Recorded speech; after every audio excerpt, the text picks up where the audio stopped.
Good morning, as I said, everybody. My name is Natalia Aldacor. I'm the Regional Director of Sales for TL Portfolio. With me, I have my wonderful team on different parts of the world. Amazing Jessica Lewis, who just came back from an incredible trip across Europe, so we're a little bit jealous. And then, of course, we have Guinevere Winter, who is based in the East Coast, in the New Jersey area, here joining us as well. And then, of course, we have the celebrity of today, which is Karim, owner of Experium by Galaxia, who is going to share with us all things Egypt and how to work with him. So Karim, thank you so much for joining us, and the floor is yours. Thank you, Natalia, for this lovely presentation. Let me get started real quick about what are we going to do here. We're going to talk more about Egypt. We're going to talk about how to visit Egypt, what to do in Egypt, and what are the highlights of Egypt, and how doing Egypt with Experium is something different than what are you used to.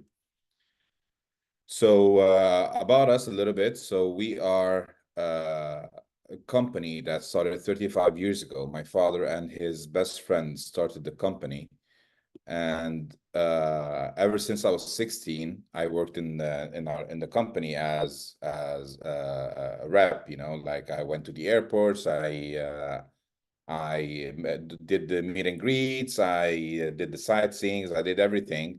And then over the years, I started to realize that we have been doing Egypt the same way everybody is doing the Egypt. And my way of enjoying a destination is very different from how someone else would enjoy a destination. Like I love getting to know people of every country that I visit and hanging out with different cultures and getting more immersed into the destination. And my partner, she loves all the fine tastes in life. You know, she loves the good wine, she loves the good hotel, she loves the luxury. And we decided that it's time for us to create something special for people or travelers who want to see Egypt in that way, you know, in not the mainstream way. So over the 35 years of experience of the company, we have now 7 offices across the region. We have more than 100 employees, but only 10 of those are focused on the Experian brand and the luxury and the immersive side of how to visit Egypt. And now and this is a map of Egypt. As you can see, I've highlighted for you all the main sites, all the main cities that you must see during your visit. Okay. Starting with Cairo, then this is where most international flights will fly in and out from. So, and this is where you have the pyramids of Giza. This is where you have the gem. And then to the south of Egypt, as you see, we have Luxor and Aswan, which are very famous cities where I have a lot of temples there. And then going back and forth between those cities, you can always take the Nile cruise. And then on the east side, you have Sharm el-Sheikh and Hurghada overlooking the Red Sea, which are very famous cities if you like a beach extension to your stay. And then on the west side, you have the desert and you have the oases, the 6 different oases of Egypt. Okay. Now, during your visit, you're gonna get in touch with the Egyptian culture. So Egypt and Cairo, specifically, is the most populated city in the world. We have 22 million inhabitants in Cairo. That's like maybe double the amount of people in New York City, 5 times the amount of people in Madrid. So you could expect some traffic, just a little bit, you know, and it's going to be an experience in its own, you know. And then the demographics of the religion, Egypt is a Muslim country. However, there is a strong Egyptian Christians in the country, or we call them Copts. So 20% are Christians and 80% are Muslim. Okay, this is an overview of the weather. And as you can see, the best time to visit would be between the last 2 weeks of October and all the way up until the first 2 weeks of May. And then June, July, and August are the hottest month of the year, and where you could get, less busy sites, but also very hot weather. Now, during your visit to Egypt, we start with Cairo, and then in Cairo you have a lot of things to see, including the museums, and more notably, you have the Gem. The Gem is the Grand Egyptian Museum. It's going to be the largest museum in the world. The final price tag of the complex is now over $1 billion, and the main contract of the design of the Grand Egyptian Museum was awarded to the Irish architectural firm Heng Peng, and in 2003. But over a team with over 300 people and from 13 different countries have all contributed to the design of that museum. The opening time, it's now in a soft opening phase where you can still go and visit and see you can see the Grand Hall and you can see some of the exhibits, but the official opening and the grand opening is still unannounced yet.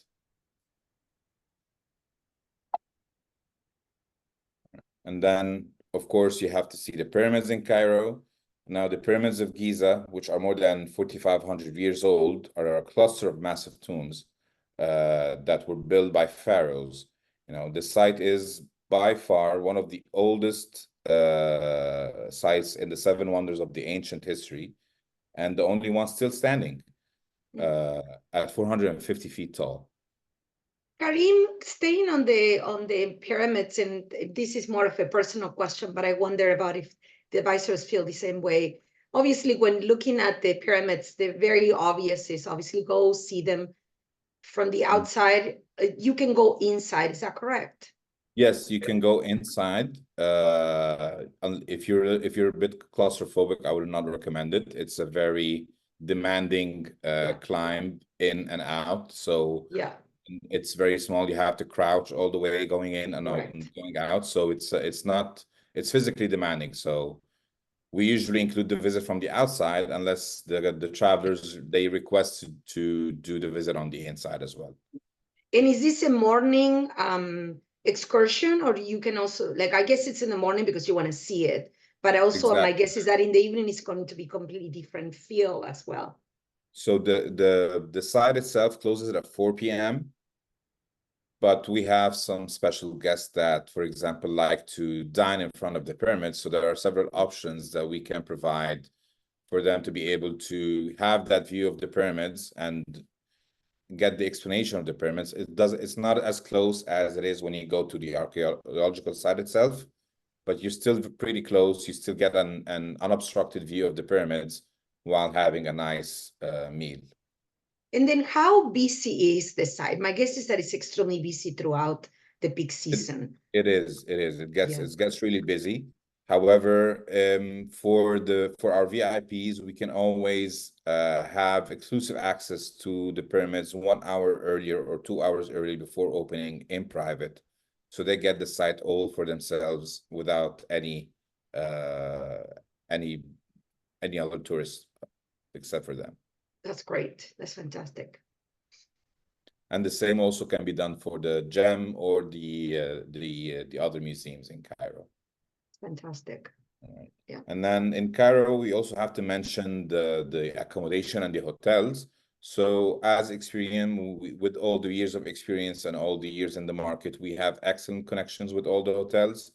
And worth mentioning that Cairo has a lot of luxury hotels, including two four-season hotels, the St. Regis, and of course the famous Marriott Manor House, which have unparalleled views of the pyramids.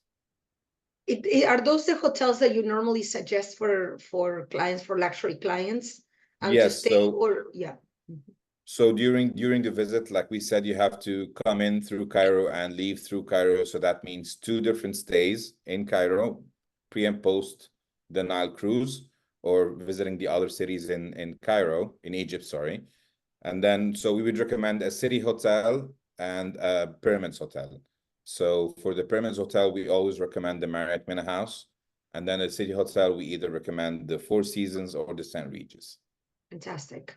And in terms of for advisors that are joining our call that are part of the consortias, how do you work with consortias? Is breakfast always included when booking with you? Yes. Okay. Yes, in all our prices, the breakfast and all is always included.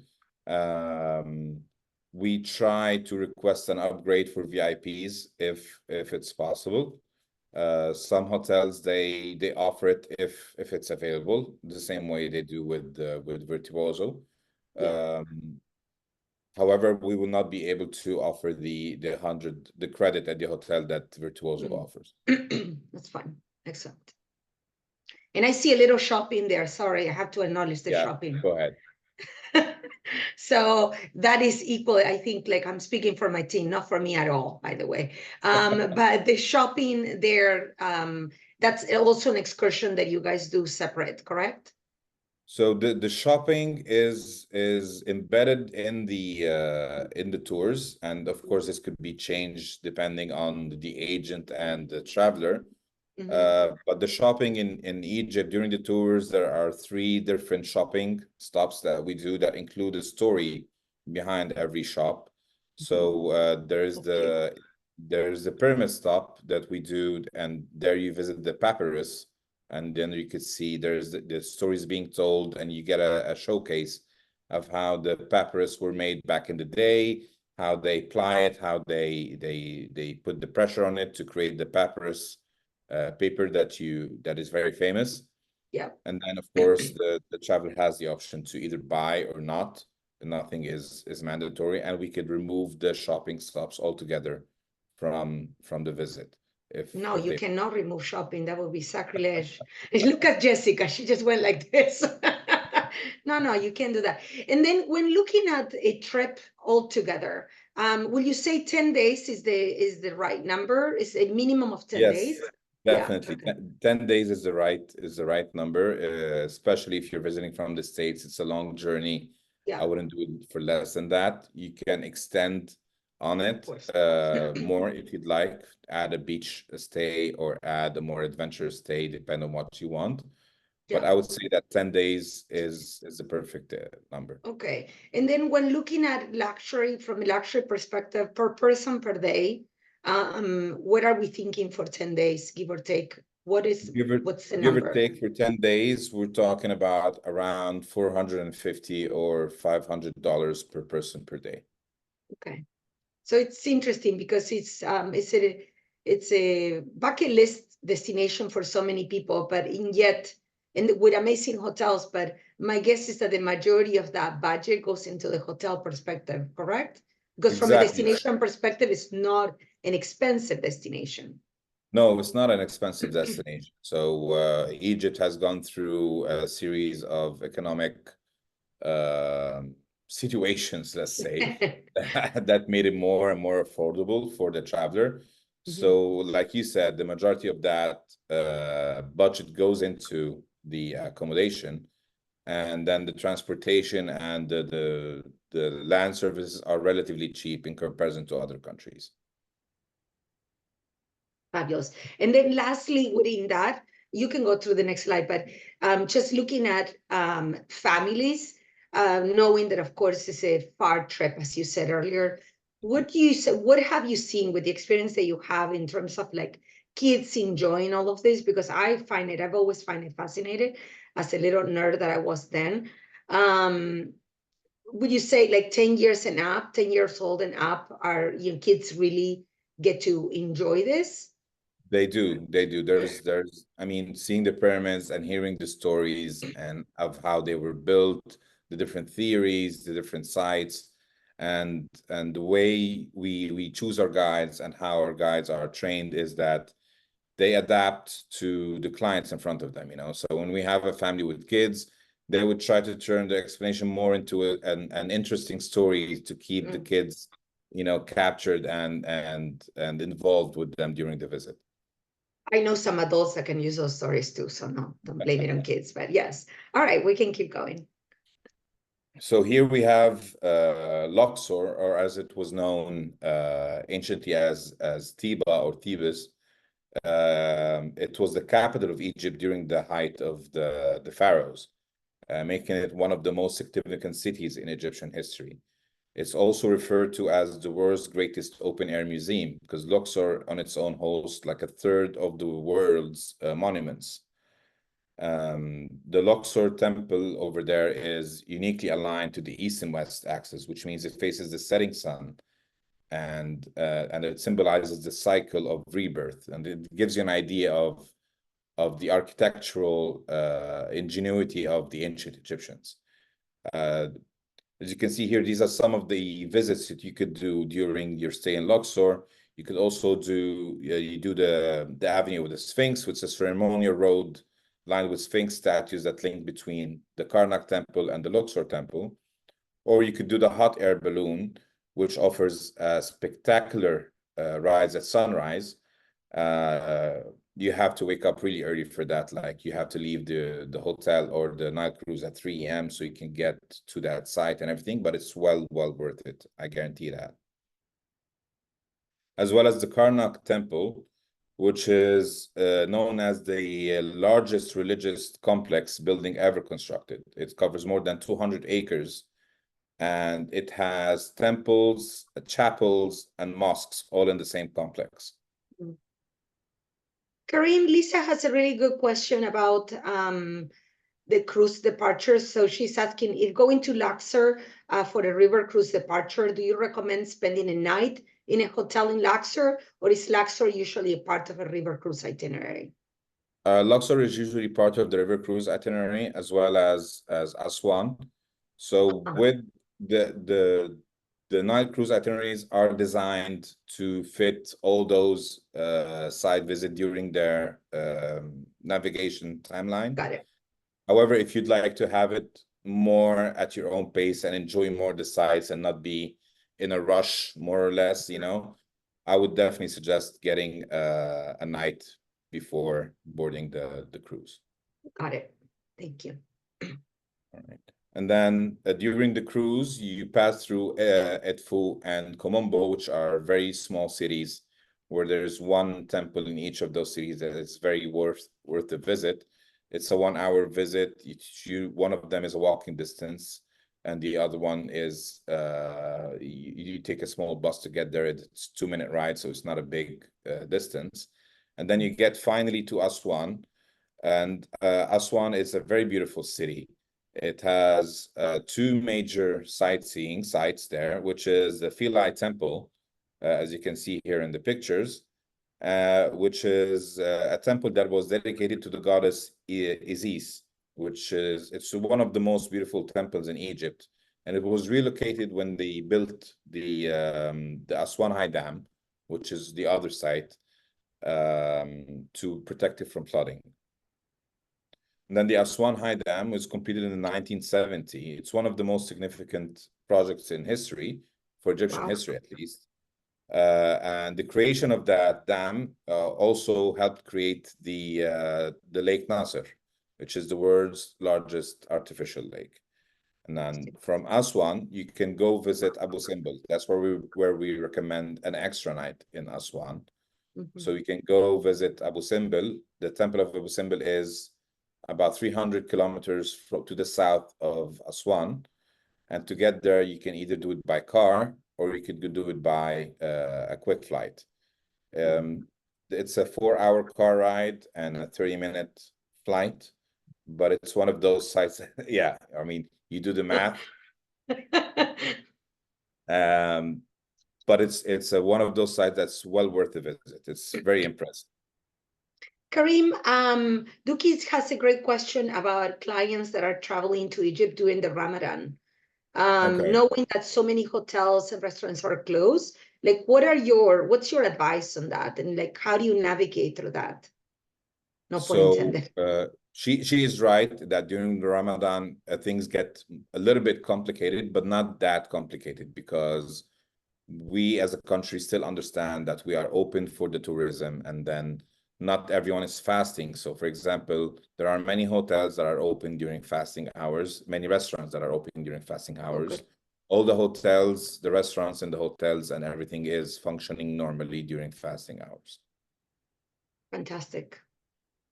And also during Ramadan, it's also a nice chance to see Cairo in a different view, because I would imagine. yeah, there's a lot of activities, a lot of lights, a lot of flow in the streets with people celebrating every day. So it's a nice experience in its own.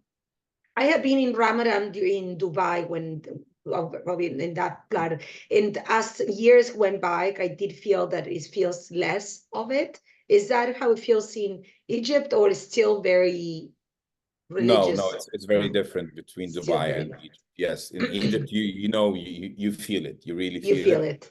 Yes, but you are absolutely right that Dubai has changed drastically Mhm. from then to now. Great. And so, like we said, this is an overview of what are the main things to see in Egypt. So you arrive in Cairo, you spend a couple of days there, and then you fly south to Luxor or Aswan, where you take the Nile cruise. Okay, and then there are two ways to navigate the Nile between Luxor and Aswan. So there are the typical Nile cruises, let's say the big ones, as you see in the pictures here. Those are Nile cruises that fit around 100 people. They have maybe between 40 to 50 cabins per cruise. Natalia, I need your help here. Like the size of the cabin is 20 something meters squared. I don't know how that translates So that's into. about 200 square feet. So if you add a Okay. zero, give or take is a Yeah. good number. Yeah. Okay. Which is not pretty, which is not big, but not, I mean, it's No, not it's actually pretty decent for cruises, in exactly, fact. Yeah, exactly. yeah. And how big are these ships? How many cabins do they have? Between 40 and 50 cabins, depending So it's on the not ship big. itself. Yeah, it's not Yes. big. Yeah. All right. And then the one in the middle, that's our own Nile cruise. It's called Akamar, which has 50 cabins. And the one on the top left is one of the most recent Nile cruises launched in the Nile. It's called Historia, which are Wow. very nice, which is very nice. And then just for comparison, the bottom left picture is the cabin in the Historia Nile cruise, and Mm, the top right is our cabin in the Akamar. very nice. And then there's my favorite way to navigate the Nile. So there's the normal way and there's my way. So this is my way. I would definitely recommend these dahabeyas. So a dahabeya is what we call the smaller Nile cruises, like the ones you see here on the left. These are private ones that are usually chartered. They fit around between 5 and 8 cabins. So it's perfect for small families and people who appreciate the privacy and the luxury. I like the Okay. Kareem way Right? a lot better. I like the Kareem better, a lot better. So, and this is exactly the same route, correct? It's exactly the same route, but it's a different duration. So while some of the normal Nile cruises that would take 4 days to get from one point to another, the dahabeyas they take a longer duration. So you navigate at pace. They do a lot of stops in the middle of the Nile in private islands where they set up a nice dinner or a nice breakfast. You have your own butler with you. You fill out a questionnaire before you board. They ask you, like, what do you like to have for breakfast? What is your usual breakfast like? And what do you have any food allergies? Or, they cater the entire experience to your liking, which adds a lot of value to the experience itself. And there are two types of the dahabeyya. So there's the ultra modern ones, like the one at the top here, as you can see, all modern, all white. Yeah, very And then sleek. they're very sleek, exactly. And then there's the traditional ones that are very classical, and they have their own charm as well. They get a more feeling of doing things the old way, the old Egyptian way. But both still offer high-end services in terms of service, food quality, and hygiene, and all of that. It's Fantastic. just the decor. And then from a price perspective, obviously it's very different than the first that you were Yes, showing, obviously, right? yes. So what are the big, like, what would you say is give or take So average? I'm currently working on a quotation for a client that they want to charter the modern one. and they are the price for charter is around $25,000 per night for the whole boat. Oh, that's fantastic. Yeah. The first one, the first Avea that's it, that you're showing, the sleek one, does that have a swimming pool, or am I incorrect on this? There On are the two deck? of them. One of them has a swimming pool, and this one have a small tub at the end. It doesn't show in this picture, but it has one. And that Okay. there's two of them. They're twins. The other one they both have swimming pools. Oh, actually, you can see it here on the top. Yes. Yeah. And then Didi, hi Didi. Didi has a question about how many cabins do you see? I love because I know some of the clients here, and Didi's will be one of them. I know exactly what she's looking at. But how many cabins does the very sleek one that you have has? 8 cabins. 8 cabins. Perfect. Yeah. I love that one. It's beautiful, actually. It's very Yeah. beautiful. But you Really have to book beautiful. in advance because this is a new product that's recently launched in the Nile, and there isn't much like Compare that. with it. Yeah. Yeah. Yeah. But that's a So really nice addition to the market, yes, honestly, definitely, because it's definitely. elevating the market completely. I love it. I agree Mm, with you. I agree with you. excellent. All right. So, like I was telling you earlier, the way we each experience a destination is different. The way we love to experience a destination is different. So what we did here is we created a few itineraries that are different and that offer a different point of view into the destination. Um, so one of my favorite is the Women of Egypt, and this is one that's really nice. So the way we see this itinerary is, like we explained earlier, there are certain things that you have to see during your trip to Egypt. You have to see the pyramids, you have to do the Nile cruise, you have to see the temples and everything. So the way we do that itinerary is we do the same things, but with more focus on the women of Egypt, like the queens of ancient Egypt, like Cleopatra, the last pharaoh of Egypt, Hatshepsut, who was one of the most successful female pharaohs in the history, who reigned for over 20 years, or the goddesses of Egypt, like Isis, the goddess of magic, motherhood, and fertility, or Sekhmet, who was the goddess of war and healing at the same time. So it Mm. gives you more about, how the ancient Egyptians viewed their goddesses and their queens. And then during the trip, while we speak of the stories of the ancient queens and goddesses of Egypt, we also get the chance to meet the local women during the trip. So in Cairo, we do a meet and greet with a woman, maybe during a cooking class, where you learn more about their traditional day-to-day with a woman in Cairo. And then during the cruise, we do a small sit down with the Nubian woman from the Nubian culture. And in case you don't know, the Nubians are one of the most ancient kingdoms in the history. And now they are a small Nubian culture in the south of Egypt, in Aswan. And they have such great resilience and attachment to their culture. They still have their own distinct language and identity. They have beautiful, colorful homes that are built with mud bricks to protect them from the weather. And then we get to sit down with one of those women where you get to exchange ideas, how women from the Western culture see their ideologies and how it compares. It's a beautiful thing to do. That just gave me goosebumps because I feel like so special. It like really so special to have that kind of one-on-one moment. And obviously I'm thinking exactly what you're saying from a Western community. There's so many differences. How open are they to actually getting asked what I would think they're like the hard questions? Some of them they're not quite open, but some of them are willing to share their ideologies, and because they take such pride in their culture Right, and as they ideologies, should, so they they, as they they would should. love to Yeah, explain to you how, from yeah. their point of view, this is the right thing to do. Right, exactly that. That's fantastic. So interesting. So interesting. And this is one of the hotels that we always recommend during the stay during that itinerary. This is a very nice hotel that I would generally recommend, but it fits perfectly with that itinerary. This is a hotel called Al Mudira. in Luxor, and it literally translates to lady boss. So this, Yes. yes.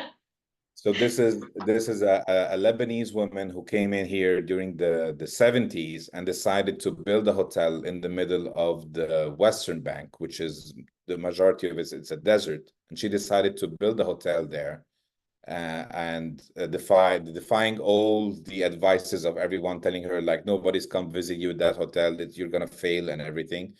But at the end, she built such a luxurious and nice hotel with a totally different experience that she succeeded, and this against all odds.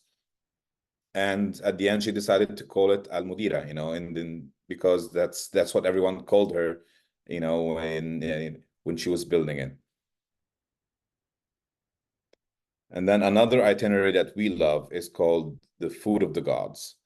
So this is an enchanting exploration into the divine culinary traditions of ancient Egypt. Food was not merely sustenance; it was a profound link between, the mortal and the divine. Because the Egyptians believed that the gods enjoyed the same food as humans, and they often depicted. You can see that depicted in the temples, in the offerings and the elaborate feasts and deities. And these foods includes one of the very oldest recipes in the world, like bread, or beer. Um, and these were essential offerings in the religious ceremonies. All right. This itinerary is a deep dive into those connections between the ancient foods and the oldest recipes, while also exploring the current trends and experiences that are trending in Egypt. So we visit the top-notch restaurants in Egypt as well. As you see on the left hand here, this is one of the latest restaurants in Egypt. It's called Khufu. It's overlooking the pyramids, and it offers a fusion between the old Egyptian cuisine and the modern, with a modern twist to it. As well as we could also help create a chef's table experience like the one on the right here with one of the most famous chefs in Egypt in very different special locations, like the Citadel of Egypt, like one of the old palaces in that picture, for example, or in front of the pyramids as well. Incredible. How easy is to accommodate food restrictions, Karim? It's relatively easy. I mean, for allergies and allergens and all of that, it's easy. Kosher food specifically, let's say the Muslim way of cooking food is very close to the kosher way of cooking food with some differences, but it's not completely kosher, let's say. Right. Didi has I knew she was going to like this. Didi has a comment about the food aspect, as well as, the women of Egypt itinerary. So you can do a combination of those two, right? And make it Of really, course, well, yeah. of course. So these are our itineraries that are focused on one theme in specific, but then you have a family that have strong women examples in them who also like food at the same time. So you can do a mix of everything together. Fantastic. So very curated, Didi. That's what Karim and his team are doing. They're really putting together activities that are very, very curated. Perfect. Yes, lovely. And then another example of itinerary that we like to do is the spiritual Egypt. So Egypt is deeply intertwined with spiritual energy and ancient wisdom. As you can see in the pharaonic depiction here on the wall, this is the Judgment Day in the ancient pharaoh's culture. So in Judgment Day, they weigh your heart against a feather, and if it weighs heavier than a feather, then you go to hell. And if it weighs lighter, then you have been true to yourself and to your gods, and you go to heaven.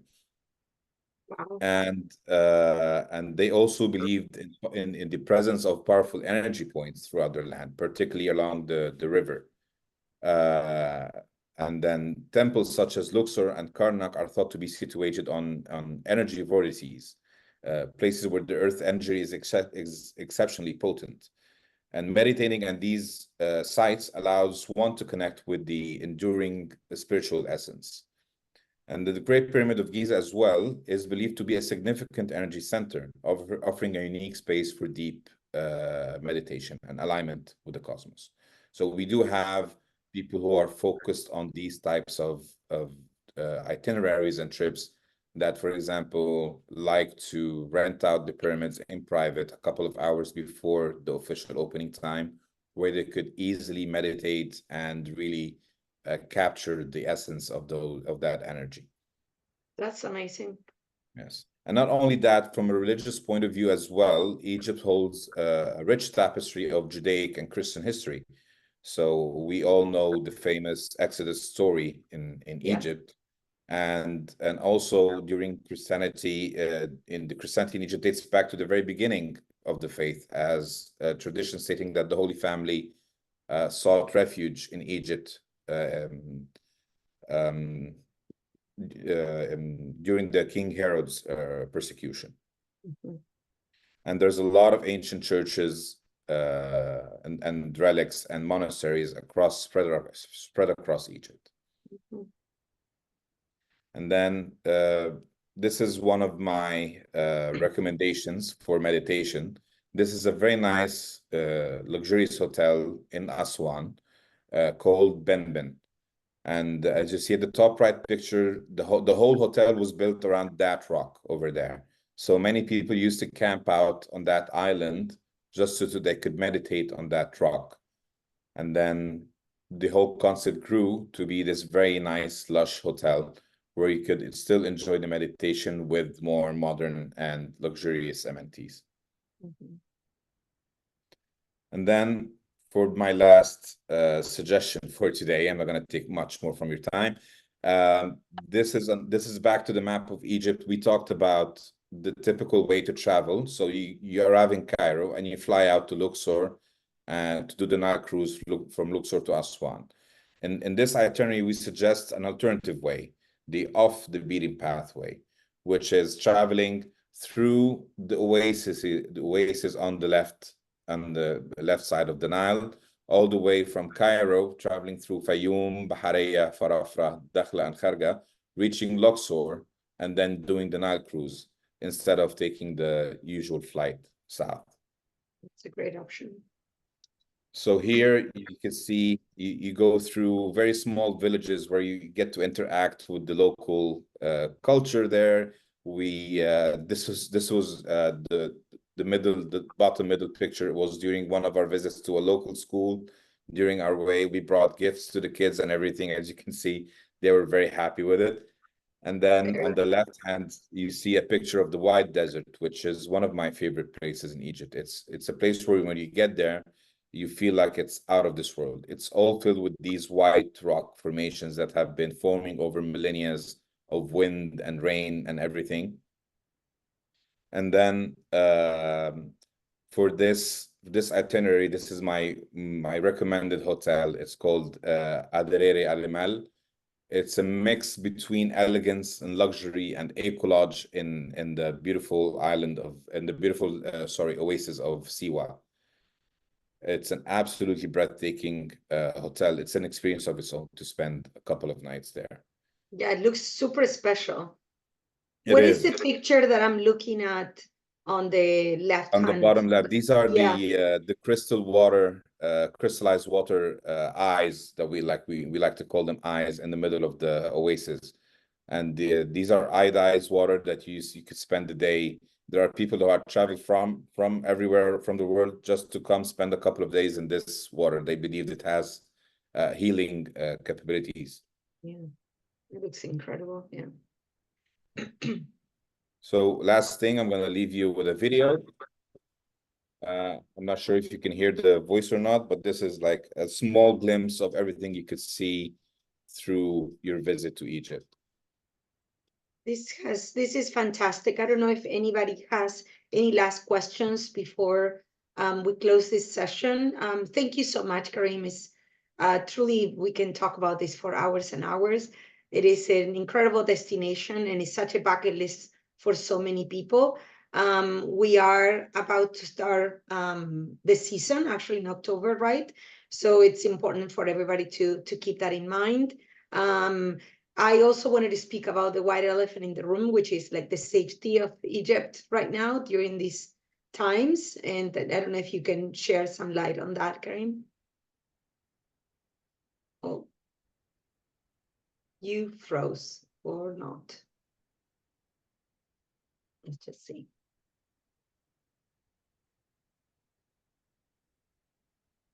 Thank you, Kyle. Karim, can you hear me? I can hear you. I don't know if you heard me. My last question was about the safety of Egypt during these times, considering that we're about to start high season in October. I just wanted to address that. So we understand the geopolitical situation. We understand the fear that some of the travelers have in choosing Egypt as a destination during these times. However, fact of life is that we have not been affected as a country for that because of that geopolitical situation. So everything remains open, everything remains functioning normally during those times. Nothing has been affected. Nothing affects the safety and the enjoyment of the traveler during their time in Egypt. I would even say that it's a good time to encourage the traveler to come, as it's less busy than the usual. So it's a perfect time to enjoy the destination even more. Great, great. And then for the back road trip that you offer, which I think is super interesting, same thing, you know, the first thought is like, as you're going through small villages, Americans sometimes have the tendency of being a little bit extra cautious on that. How do you manage the safety So I component? should have probably mentioned that before. In Egypt, we have a special police force dedicated for the safety of the tourists. It's called the tourism police. So with every tourist visiting Egypt with a group, with a travel agency and a DMC, they allocate a convoy of special forces to escort the tourist in a nice way during the trip. So all the movement is monitored. There is a strict reporting system that is required from us as a DMC to let the government know and the police force know where we are at all times. And then when it's somewhere that is out of the way, out of the traditional way, let's say, they send a convoy of security free of charge to protect the tourists during the day, even though sometimes I don't feel it's needed, but it's there. Perfect. It's fantastic. Any last questions for anybody before we close? These were great questions, and hopefully it was informative for everybody. At the end of this session, we are going to share Karim's information so that you have that handy. For the ones that have not worked with us, TL directly, just keep us on the loop on any questions that you might have. You can always reach out to Gwen, Jess, or myself to get a hold of Karim. And we can go from there. I don't know, again, if there's any last questions. Any last remarks, Karim, that you feel like we missed? Come visit. I was happy to meet every one of you personally. We're working with Natalia and the whole TL portfolio team on planning a fam trip soon enough.